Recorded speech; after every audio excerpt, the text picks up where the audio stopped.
ഇന്ന് നമ്മുടെ ഒരു സിമ്പിൾ കുക്കിംഗ് വീഡിയോ ആണ് കേട്ടോ. എല്ലാവരും കണ്ടിട്ട് ചെയ്തു നോക്കുക. നമുക്ക് ഇന്നൊരു കൂർക്ക മെഴുക്കുവരട്ടി ഉണ്ടാക്കുന്നത് എങ്ങനെയാണെന്ന് നോക്കാം. നല്ല ടേസ്റ്റ് ആയിട്ടുള്ള ഒരു കൂർക്ക മെഴുക്കുവരട്ടി. ഇതിനെ നമ്മുടെ നാട്ടിൽ കൂർക്ക എന്നാ പറയുന്നത് കേട്ടോ. ഓരോ നാട്ടിലും ഓരോ പേരാണ് ഇതിന്. എൻ്റെ വീട്ടിലെ ദേശീയ ഭക്ഷണമാണ് കേട്ടോ. 2 ദിവസം കൂടുമ്പോൾ എന്തായാലും ഇത് ഉണ്ടാക്കണം. അത്രയ്ക്ക് ഇഷ്ടമുള്ള ഒരു ഫുഡാണ് ഇവിടെ കൂർക്ക. ഒരുവിധം ലേഡീസ് എല്ലാം ഇത് വാങ്ങിക്കാൻ മടിക്കുന്ന ഒരു വെജിറ്റബിൾ ആണ്. കാരണം ഇത് ക്ലീൻ ചെയ്യാനുള്ള ബുദ്ധിമുട്ട് കൊണ്ടാണ് കേട്ടോ. പക്ഷെ ഒരുപാട് ടേസ്റ്റുള്ള ഒരു വെജിറ്റബിൾ ആണ് ഇത്.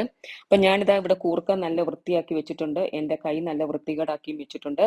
ഇനി ഇതിലോട്ട് ഉപ്പും മഞ്ഞൾപ്പൊടിയും ആവശ്യത്തിന് വെള്ളവും വെച്ചിട്ട് നന്നായിട്ട് നമുക്ക് വേവിച്ചെടുക്കാം. നല്ല സോഫ്റ്റ് ആകുന്ന പോലെ. പാൻ അടുപ്പിൽ വെച്ച് എണ്ണ ഒഴിച്ചിട്ടുണ്ട്. ഇനി ഇതിലേക്ക് നമ്മൾ മഞ്ഞൾപ്പൊടി, മല്ലിപ്പൊടി, ഉലുവാപ്പൊടി, കായപ്പൊടി, ജീരകപ്പൊടി ഒരു പൊടികളും ചേർക്കാറില്ല. കുറച്ച് കറിവേപ്പിലയും കുറച്ച് മുളക് ചതച്ചതും മാത്രമേ ഞാൻ ഇതിൽ ആഡ് ചെയ്യാറുള്ളൂ കേട്ടോ. ഇത് വേറുള്ള പൊടികളൊന്നും ചേർക്കാത്തതുകൊണ്ട് ഇതിന് ടേസ്റ്റ് കുറവാണെന്ന് വിചാരിക്കല്ലോ കേട്ടോ. നല്ല ടേസ്റ്റാണ്, നിങ്ങളൊന്ന് ഉണ്ടാക്കി നോക്കണം.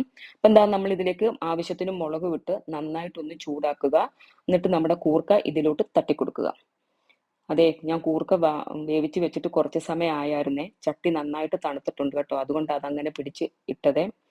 അപ്പം ഇത് ഓരോരുത്തർക്കും ഓരോ രീതിയാണ്. ചിലർക്ക് ഇത് നല്ല ഫ്രൈ ആകണം, ചിലർക്ക് കുറച്ച് സോഫ്റ്റ് ആയിട്ടാണ് ഇരിക്കേണ്ടത്. അത് നിങ്ങളുടെ ഇഷ്ടത്തിന് നിങ്ങൾ എടുക്കുക. തീ സിമ്മിൽ തന്നെ ഇട്ട് ഇളക്കാൻ നോക്കുക കേട്ടോ.